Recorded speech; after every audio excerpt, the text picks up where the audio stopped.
ഇതിൽ കിച്ചണിലേക്ക് എല്ലാവർക്കും സ്വാഗതം.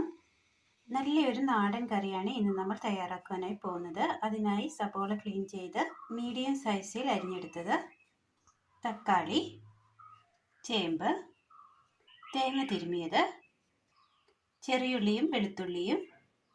ഇനി ഇതെങ്ങനെ തയ്യാറാക്കാം എന്ന് കൂടി നോക്കാം.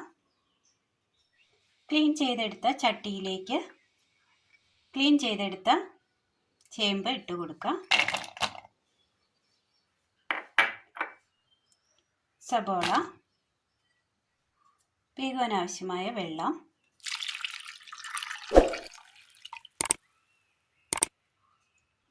ഒരൽപ്പം മഞ്ഞൾപ്പൊടി, ഉപ്പ് ആവശ്യത്തിന്. ഇതിനെ ഒന്ന് മൂടി വെച്ചതിന് ശേഷം നന്നായി ഒന്ന് വേവിച്ചെടുക്കാം. കറിയുടെ കഷ്ണങ്ങൾ അങ്ങനെ വെന്ത് വരുമ്പോഴേക്കും മിക്സിയുടെ ജാറ് ക്ലീൻ ചെയ്തതിന് ശേഷം അതിലേക്ക് ഒരു 2 ചെറിയുള്ളി, വെളുത്തുള്ളി, തേങ്ങ തിരുമിയത്, മല്ലിപ്പൊടി, മുളക് പൊടി, അരപ്പിനാവശ്യമായ വെള്ളം. ഇത് നന്നായി ഒന്ന് അരച്ചെടുക്കാം. കഷ്ണങ്ങൾ അങ്ങനെ നന്നായി വെന്ത് കിട്ടിയിട്ടുണ്ട്. ഒരു ഹാഫ് വേവായിട്ടുണ്ട്. ഇനി ഇതിലേക്ക് തക്കാളി അരിഞ്ഞത് കൂടി ചേർത്ത് കൊടുക്കാം.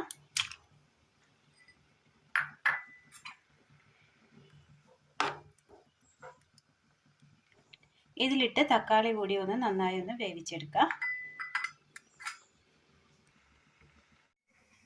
തേങ്ങ നല്ലതുപോലെ അരച്ചു കൊണ്ടുവന്നിട്ടുണ്ട്. തക്കാളി ഇട്ട് കൊടുത്തതിന് ശേഷം നന്നായി ഒന്ന് തിളച്ച് തക്കാളി ഒന്ന് വെന്ത് കിട്ടിയിട്ടുണ്ട്. ഇതിലേക്ക് നമ്മൾ അരച്ചു കൊണ്ടുവന്ന തേങ്ങയുടെ അരപ്പ് ചേർത്ത് കൊടുക്കാം.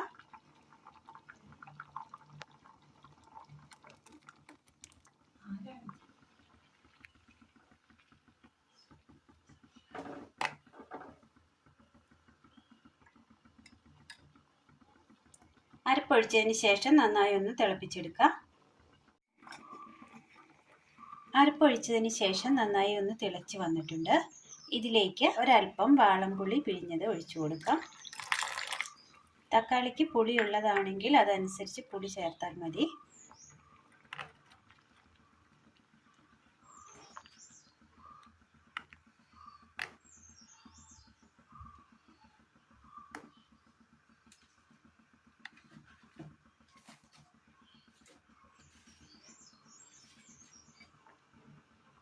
അടുപ്പത്തൊരു ചട്ടി വെച്ച് കൊടുത്ത് അല്പം എണ്ണ ഒഴിച്ചു കൊടുക്കുക.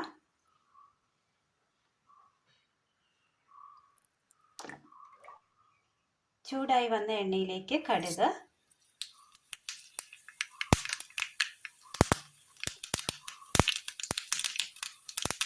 ചെറിയുള്ളി അരിഞ്ഞത്,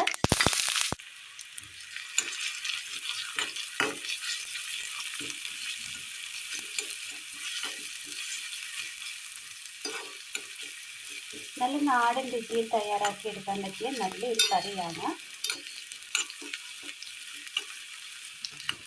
ഇതിലേക്ക് കറിവേപ്പില കൂടി ചേർത്ത് കൊടുക്കാം.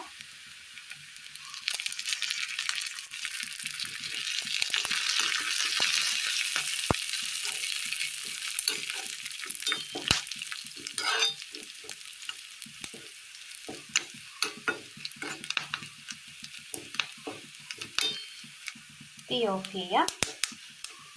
വാങ്ങി വെച്ച കറിയിലേക്ക് കടുക് താളിച്ച് ചേർത്ത് കൊടുത്തിട്ടുണ്ട്. നന്നായി ഒന്ന് മിക്സ് ചെയ്തെടുക്കാം.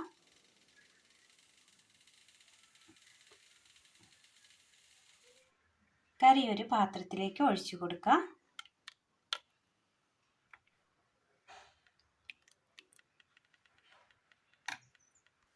അങ്ങനെ നല്ല ടേസ്റ്റിൽ തയ്യാറാക്കി എടുക്കാൻ പറ്റിയ നല്ലൊരു നാടൻ കറിയാണ്. ചേമ്പ് തക്കാളി കോമ്പിനേഷനിൽ തയ്യാറാക്കിയ നല്ലൊരു നാടൻ കറി. ഇത് ചോറിന് ഒഴിച്ചു കൂട്ടാൻ വളരെ നല്ല ടേസ്റ്റാണ്. എല്ലാവരും ഒന്ന് ചെയ്തു നോക്കി അഭിപ്രായങ്ങൾ കമൻറ്റ് ബോക്സിൽ അറിയിക്കാൻ മറക്കരുത്. അപ്പോൾ ഇന്നത്തെ വീഡിയോ എല്ലാവർക്കും ഇഷ്ടമായി എന്ന് വിചാരിക്കുന്നു. ഇഷ്ടമായാൽ ലൈക്ക് ചെയ്യാനും ഷെയർ ചെയ്യാനും സബ്സ്ക്രൈബ് ചെയ്യാനും മറക്കരുത്. താങ്ക്